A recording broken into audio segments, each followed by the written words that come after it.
चलिए बच्चों, आज हम एक नया टॉपिक के साथ शुरुआत करते हैं जो कि रिएक्शन से रिलेटेड हो सकती है। वो रिएक्शन आप लोगों ने शायद फर्स्ट ईयर इंटर में पढ़े होंगे। Cannizzaro reaction, Markovnikov-cops law, anti Markovnikov-cops law. Anti Markovnikov-cops law जो होता है उसी को हम एक दूसरे नाम से भी जानते हैं, खराश इफ़ेक्ट के नाम से भी जानते हैं, जो कि हम एक रिएक्शन के माध्यम से हम समझते हैं। वो रिएक्शन क्या है उसको हम डिस्कस करते हैं। चलिए बच्चों, हम डिस्कस करते हैं कि मार्कोनी-कॉप्स लॉ क्या होता है। मार्कोनी-कॉप्स लॉ वो होता है जो कि एक हाइड्रोजन ब्रोमाइड के साथ रिएक्शन करानी पड़ती है। तो वो हाइड्रोजन ब्रोमाइड दो पार्ट में टूटता है। एक तो होता है H+ और Br- में टूटता है। क्यों? क्योंकि ये Br- जो होता है ये सबसे ज़्यादा मतलब निगेटिवली ज़्यादा चार्ज होता है, और हाइड्रोजन प्लस जो होता है ये एक क्षारीय धातु में आता है। अब ये जो निगेटिव पार्ट होता है, ये निगेटिव पार्ट उस मतलब जो जहाँ पर डबल बॉन्ड होता है, डबल बॉन्ड से रिलेटेड दो कार्बन से जुड़े होते हैं, उसमें एक लेस नंबर ऑफ हाइड्रोजन एक कार्बन के पास होते हैं, एक एक्सेसिव अमाउंट में कार्बन मतलब हाइड्रोजन होते हैं कार्बन के पास। तो जो लेस अमाउंट ऑफ कार्बन होगा, हाइड्रोजन जिसके पास कम होंगे, उसके पास Br ब्रोमीन जाता है नेगेटिव पार्ट, और जिसके पास तुम्हारा एक्सेसिव अमाउंट में होगा उसके पास हाइड्रोजन जाता है। तो हम मार्कोनी-कॉप्स के हम देख लेते हैं। यहाँ पर CH3 CH double bond CH3 लगा हुआ है, जो कि हमारा ये जो बॉन्ड है, बॉन्ड को तोड़ते हैं। बॉन्ड कैसे तोड़ेंगे? इसको हम प्लस के साथ तोड़ देते हैं और इसको माइनस के साथ। क्यों? क्योंकि इसमें कहा गया लेस नंबर ऑफ हाइड्रोजन जिसके पास होंगे कार्बन के पास, वहाँ ब्रोमीन जाता है। ब्रोमीन के पास ऑलरेडी नेगेटिव चार्ज है, तो इसको हमें पॉजिटिव ही बनाना पड़ेगा, क्योंकि लेस नंबर ऑफ हाइड्रोजन, इसके पास एक हाइड्रोजन, इसके पास 3 है, तो लेस नंबर ऑफ तो इसी के पास जाएगा ना। तो यहाँ पर हम ब्रोमीन लगा देंगे, यहाँ पर हम हाइड्रोजन लगा देते हैं।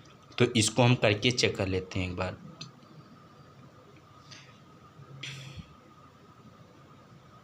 यहाँ पर कार्बन, सॉरी, ये एक कार्बन जो होता है उसके पास 4 ही होते हैं चार्ज, जबकि हमने जो है वो 1 2 3 4 और 5 ऑलरेडी, जबकि ये गलत हो सकता है।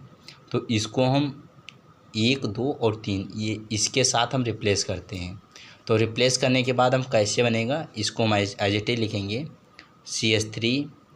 अब ये CH है, CH, अब यहाँ पर हमारा ब्रोमीन लग जाएगा, और यहाँ पर हमारा CH2 तो ऑलरेडी ही था और H अब लग जाएगा। तो हमारा यहाँ पर CH3 CH CH2 बन गया। इसको हम कैसे हम लिख सकते हैं? इसको हम CH3 CHBr CH3 ऐसे लिख सकते हैं। अब जब हम इसको ऐसे लिख दिया तो हम इसका हम नामकरण कैसे करते हैं, नॉमेनक्लेचर किसे लिखते हैं? 1 2 3 इधर से पढ़ो और चाहे इधर से 1 2 3, तब भी वो 2 पर ही ब्रोमीन आ रहा है। तो इसका मतलब 1 2 3, 1 के लिए एथ मेथ होता है, और 2 कार्बन होते हैं अगर साइकिल में, तो उसके लिए एथ होता है, 3 होते हैं तो मेथ एथ प्रोप हो जाता है। तब इसके लिए 3 कार्बन हैं तो प्रोपेन हो जाएगा, बट हमारा सेकेंड कार्बन पर लगा है ब्रोमीन। तो हम इसको ऐसे लिख सकते हैं कि प्रोपेन टू ब्रोमाइड, इसको हम ऐसे लिख सकते हैं। अब इसी के अकॉर्डिंग हम दूसरा जो नियम है उसको हम डिस्कस करते हैं, वो है एंटी मार्कोनी-कॉप्स लॉ। इसी को हम दूसरे उससे भी जानते हैं, वो है खैरेस इफ़ेक्ट। खेरेस इफेक्ट क्या होता है? खेरेस इफेक्ट वो होता है, इसको हम हाइड्रोजन परऑक्साइड के उसमें हम HBr को तोड़ते हैं, प्लस और माइनस। जो हाइड्रोजन परऑक्साइड जब तोड़ता है इसी के अपोजिट हो जाता है। जो नेगेटिव पार्ट होता है वो एक्सेसिव अमाउंट जिसके पास हाइड्रोजन होंगे उसके पास जुड़ता है, और जिसके पास कम अमाउंट में हाइड्रोजन प्रेजेंट होते हैं उसके पास पॉजिटिव वाला जुड़ जाता है। अब इसी में बिल्कुल एज इट इज हम लगा देते हैं। CH3 CH double bond CH2 plus HBr, इसमें H2O2 लगते हैं। इसको जब हम तोड़ेंगे तो ये माइनस ये प्लस के साथ टूटेगा, और ये माइनस ये प्लस के साथ। अब ये जो होगा, अब यहाँ पर ये वाला आ जाएगा इसके पास, ये जो होगा इसके पास चला जाएगा। तो इसको ऐसे लिखते हैं CH3 CH2 CH, ये जो CH2 है ये, अब प्लस में Br। अब इसका जो नॉमेनक्लेचर लिखते हैं 1 2 3, प्रोपेन ब्रोमाइड,